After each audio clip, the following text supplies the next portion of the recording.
جاوید صاحب، دین کا بنیادی مقدمہ کیا ہے؟ سب سے پہلے ذرا اس کو بتائیے گا تاکہ پھر بات کو آگے بڑھایا جا سکے۔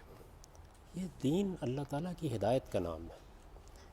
اس کا مطلب کیا ہے؟ اس کا مطلب یہ ہے کہ اس کا بنیادی مقدمہ بھی یہی ہے کہ اس کائنات کا ایک خالق ہے۔ یہ کائنات آپ سے آپ نہیں ہے۔ اس میں جو معنویت اور اتھا معنویت تم محسوس کرتے ہو، یہ ایک عظیم ذہن کا کارنامہ ہے، یہ اس کا شاہکار ہے۔ تو یہ حقیقت جب انسان جان لیتا ہے تو ظاہر ہے کہ اس کے اندر یہ تمنا پیدا ہوتی ہے، یہ طلب پیدا ہوتی ہے کہ وہ اس ہستی کی سچی معرفت حاصل کرے۔ اسے معلوم ہو کہ وہ اپنی ذات کے لحاظ سے کیسی ہے، اسے معلوم ہو کہ وہ اپنی صفات کے لحاظ سے کیسی ہے، اسے معلوم ہو کہ وہ کن سنن کے تحت انسانوں کے ساتھ معاملہ کرتی ہے، یعنی کیا طریقے اس نے انسانوں کے ساتھ معاملہ کرنے کے اختیار کر رکھے ہوئے ہیں۔ دین کا بنیادی مقدمہ اللہ کی سچی معرفت ہے۔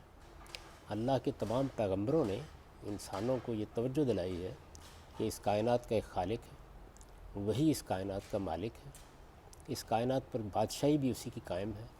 ایک دن ہم سب کو اس کے سامنے جواب دہ ہونا ہے، اور اس جواب دہی کی بنیاد اچھا عمل ہوگا۔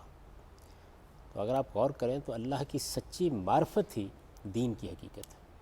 یعنی جب میں اپنے تعلق کو اللہ تعالیٰ کے ساتھ صحیح خطوط پر استوار کر لیتا ہوں تو میری دینی زندگی وجود میں آ جاتی ہے۔ یا دوسرے لفظوں میں یہ کہیے کہ میں اپنی اصل حقیقت کو دریافت کر لیتا ہوں۔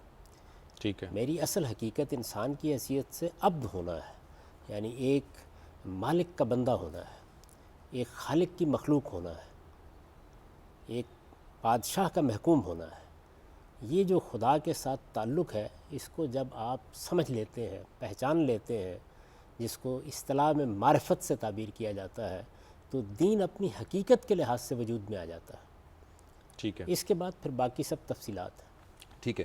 اب آپ نے یہ جو بنیادی مقدمہ رکھا، یہ ظاہر ہے کہ ایک انٹروڈکشن ہو گیا ہمارے اس پروگرام کا، لیکن اب سوال یہ پیدا ہوتا ہے جاوید صاحب کہ یہ بنیادی مقدمہ آپ کو آپ کے دین کی وجہ سے ملا۔ آپ نے جس گھرانے میں آنکھ کھولی وہ مسلم گھرانہ تھا، اس نے ابتدا ہی سے آپ کے ذہن میں یہ بات ڈالی کہ اس کائنات کا ایک خالق ہے، آپ نے اسے مان لیا۔ پہلے آپ نے لاشعوری طور پر مانا، اس کے بعد جب آپ نے شعور میں قدم رکھا تو آپ نے اس کو ویسے ہی مان لیا۔ پھر آپ نے قرآن کے ساتھ چونکہ آپ کا ایک لگاؤ ہے، آپ کی ایک عقیدت ہے، آپ نے اس کو دیکھ کر مان لیا۔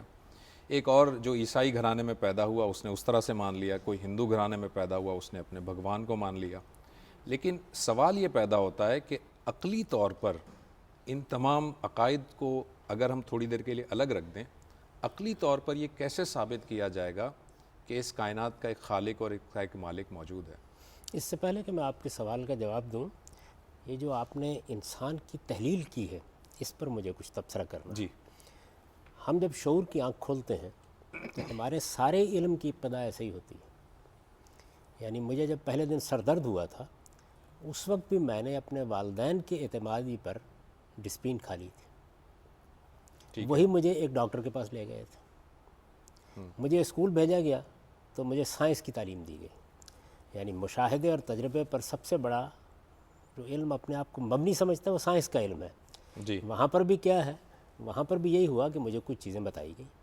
مذہب کے معاملے میں بھی ایسے ہی ہے۔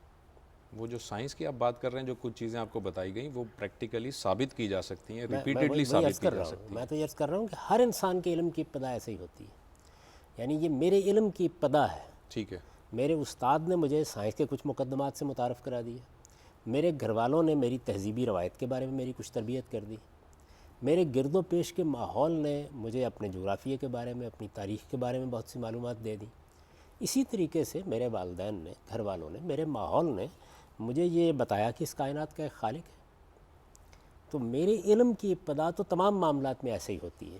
اس لیے انسان کا معاملہ یوں نہیں ہے کہ وہ کسی خلا میں وجود پذیر ہوتا ہے اور اس کے بعد اس کو عقلی لحاظ سے چیزوں کو دریافت کرنا ہوتا ہے۔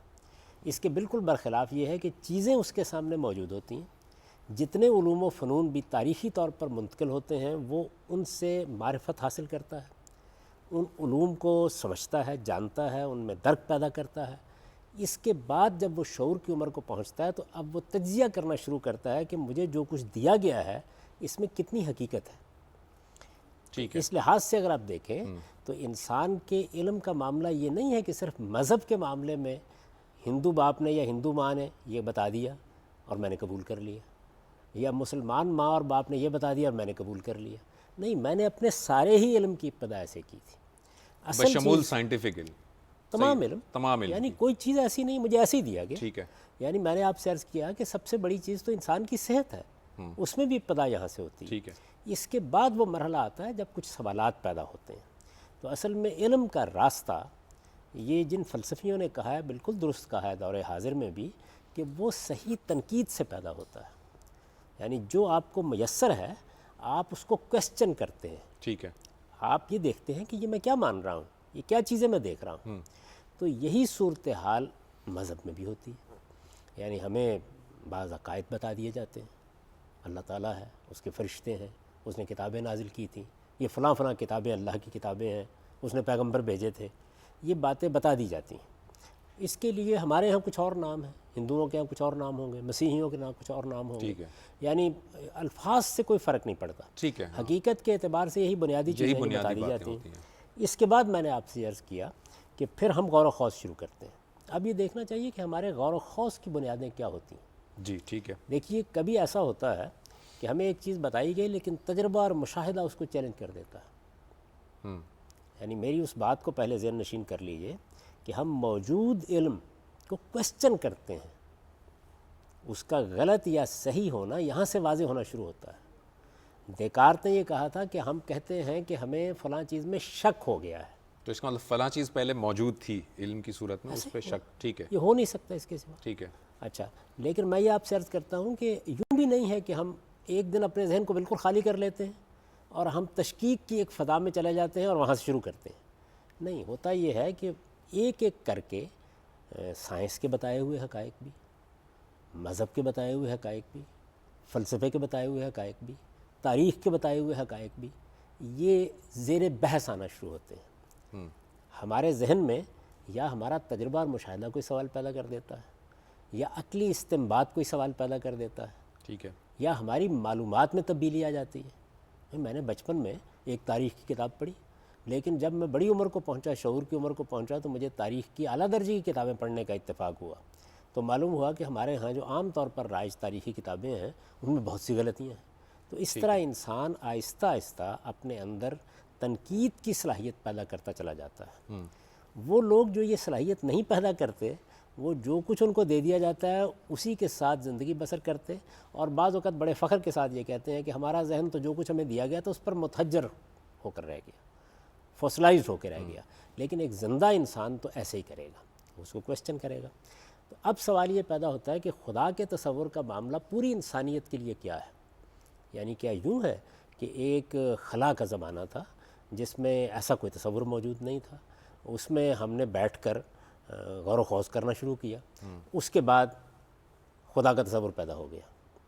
اب تک کی جتنی انسانی تاریخ ہے وہ بھی اس کی نفی کرتی ہے. ٹھیک ہے. اور ہمارے پاس جو مذہبی تاریخ خدا کے تصور کی ہے وہ بھی اس کی نفی کرتی ہے. اب یہ دیکھیے کہ ابتدا کہاں سے کر رہی ہیں مذہبی کتابیں. وہ یہ کہتی ہیں کہ جب پہلے انسان کو شعور دیا گیا، یعنی انسان کی پیدائش کیسے ہوئی وہ ایک الگ بحث ہے، لیکن جن پہلے انسانوں کو یا آدم و حوا کو آپ کہہ لیجئے شعور بخشا گیا، انسانی شخصیت دی گئی، تو اس کے ساتھ ہی ان کو خدا کی ہدایت بھی حاصل ہو گئی. گویا خدا کے تصور جس طرح میرے ماں باپ نے مجھے دیا، وہ بھی خدا سے یہ تصور لے کے آگے بڑھ گئے. مذہبی تاریخ تو یہ بتاتی ہے نا آپ کو. یہ تو مذہب بتا رہا ہے. میں وہی عرض کر رہا ہوں، تاریخ ہے نا. ٹھیک ہے. یعنی انسانی تاریخ میں جب ہم دیکھتے ہیں انسان کو بحیثیت انسان کے، تو جو مذہبی تاریخ ہے، جو مثال کے طور پر بائبل میں بیان ہوئی ہے، جو مثال کے طور پر قرآن میں بیان ہوئی ہے، یا جو انسانوں کی عام زبانوں پر بھی ہے، ٹھیک ہے، وہ بھی یہی بتاتی ہے کہ ایسے ہی ہوا. اچھا، اب سوال یہ پیدا ہوتا ہے کہ یہ اگر 5000 سال کی آپ علمی تاریخ تسلیم کر لیں، آپ اس سے بہت پیچھے چلے جائیں اور آپ یہ مان لیں کہ جیسے کہ سائنس کہتی ہے 30,000 سال سے یہ جو انسان اس وقت ہے یہ ہے اس دنیا میں موجود، اس کا فرض کر لیں. ٹھیک ہے. تو نامعلوم زمانوں سے ایک اس کائنات کے خالق کا تصور نسلاً بعد نسلاً انسانوں کو منتقل ہو رہا ہے. تو یہ یوں نہیں ہے کہ میرے ماں باپ نے مجھے ایک وہم میں مبتلا کر دیا، بلکہ دنیا کی پوری تہذیبی تاریخ میں ایک اسکائی گاڈ، ایک خدا کا تصور رہا ہے۔ میں اس وقت غلط اور صحیح کی بات نہیں کر رہا، اچھا آپ یعنی انسانی تاریخ جی اصل میں جو آپ نے بات تمہید میں کہی تھی وہیں سے شروع کر رہی ہے۔ ٹھیک ہے، ایک تصور پہلے سے موجود ہے، آپ تھوڑی دیر کے لیے مان لیجیے وہم ہے، ٹھیک ہے، یہ موجود ہے۔ موجود ہے، صحیح ہے، اب یہ موجود ہے تو یہ دیکھنا چاہیے کہ عقل انسانی کیسے کام کرتی ہے۔ عقل انسانی ایک تو یوں کام کرتی ہے کہ وہ اس خارج کے ساتھ حواس کے ذریعے سے متعلق ہوتی ہے، تو تجربے اور مشاہدے میں کوئی چیز خلاف آ جاتی ہے، یعنی آپ مان رہے تھے یہ کپ ہے، لیکن تجربے اور مشاہدے نے بتا دیا کہ آپ کسی الوژن میں مبتلا تھے، یہ کپ نہیں ہے۔ کپ نہیں ہے، ٹھیک ہے، تو کیا ہوا؟ یعنی جو آپ مان رہے تھے اس کی نفی ہو گئی۔ اچھا، یا آپ کے تجربے اور مشاہدے میں جو ایک چیز آ رہی تھی کسی اور دلیل نے آ کر اس کو جھٹلا دیا۔ مثلا ہمارا تجربہ یہی بتا رہا تھا کہ زمین غالباً چپٹی ہے، کوئی کنارہ ہوگا جس کے اوپر ہم جائیں گے تو نیچے گر جائیں گے، ٹھیک ہے، عام تجربہ مشاہدہ یہ بتا رہا تھا۔ تو کچھ دوسرے حقائق سامنے آنا شروع ہوئے تو معلوم ہوا کہ ایسا نہیں ہے، یعنی زمین گول ہے، ٹھیک ہے، اس وجہ سے کوئی ایسا کنارہ نہیں آئے گا نہیں آئے گا، جس میں ہم زمین کے دائرے سے نکل جائیں۔ ایسے ہی ہم نے کشش کا نظریہ دریافت کیا، تو چیزوں کے بارے میں جو ہمارا مشاہدہ تھا اس کی ایک توجیہ ہو گئی۔ ٹھیک ہے، ہمارا جتنا علم ہے اس میں اگر ہم کسی وہم میں مبتلا ہوتے ہیں یا کوئی غلط نقطہ نظر قائم کیے ہوتے ہیں تو کوئی چیز آتی ہے نا سامنے، وہ یا تجربے سے آئے گی یا مشاہدے سے آئے گی۔ ٹھیک ہے، ذات خداوندی کے معاملے میں اگر کوئی سوال تجربے اور مشاہدے کی بنیاد پر پیدا ہو بہت قابل غور ہو، یعنی ہمارے تجربے نے بتا دیا، ہمارے مشاہدے نے بتا دیا کہ ہم ایک غلط فہمی میں مبتلا ہوئے تھے، ہمارے آباء و اجداد نے ایک وہم تھا جس میں ہم کو مبتلا کر دیا تھا، یہ میری ماں نے، میرے باپ نے جو بات بتائی تھی، اور پوری انسانیت کی تاریخ میں جو ایک آسمانی باپ کا تصور رہا ہے، یہ دیکھیے فلاں چیز سامنے آ گئی، واضح ہو گیا۔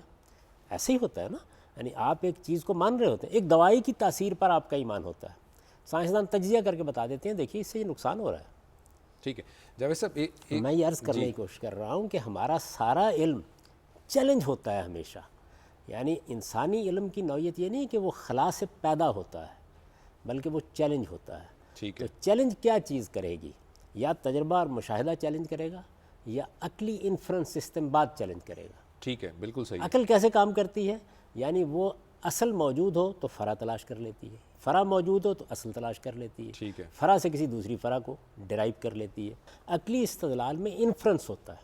ٹھیک ہے، اچھا، بعض اوقات ایسا ہوتا ہے کہ ہم کوئی چیز مان رہے ہوتے ہیں تو عقل انفر کر کے بتا دیتی ہے کہ تم غلط بات مان رہے تھے، یعنی یا ہمارے اس انفرنس کے اوپر خود عقل ہی کا تجزیہ آ جاتا ہے اور یا مشاہدہ اس کو جھٹلا دیتا ہے۔